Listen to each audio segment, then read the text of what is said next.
तुमच्या जीवनाने तुमच्या आनंदाचा ठेका घेतला नाही.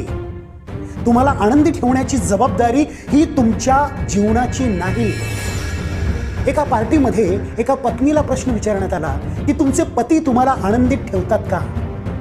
सगळ्यांना अगदी 100% माहिती होतं की ती पत्नी होय असेच उत्तर देईल. पण सगळ्यांना आश्चर्याचा धक्का बसला जेव्हा त्या पत्नीने अगदी आत्मविश्वासाने उत्तर दिलं, नाही, माझे पती मला आनंदित ठेवत नाहीत. मला आनंदित ठेवण्याची जबाबदारी ही माझ्या पतीची नाही. मला स्वतःला आनंदित ठेवण्याची जबाबदारी ही फक्त आणि फक्त माझ्या स्वतःचीच आहे, जगामध्ये कोणाचीच नाही. I choose to be happy.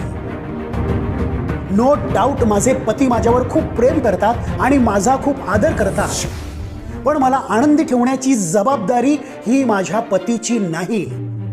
जर माझा आनंद दुसऱ्या माणसावर किंवा परिस्थितीवर अवलंबून असेल तर जेव्हा माझ्या अपेक्षेप्रमाणे होणार नाही किंवा जेव्हा ते माझ्या अपेक्षेप्रमाणे वागणार नाहीत तेव्हा मी नेहमी दुःखी होईल. आनंदी राहणं हा सर्वस्वी माझा स्वतःचा निर्णय आहे. मग माझ्याकडे काय असो वा नसो, माझ्या अपेक्षेप्रमाणे हो वा न हो, मी गरीब असो वा श्रीमंत असो, I decide to be happy. It is my decision. जगातील कुठल्याही परिस्थितीमध्ये एवढी ताकद नाही की ती मला दुःखी किंवा आनंदी करू शकते.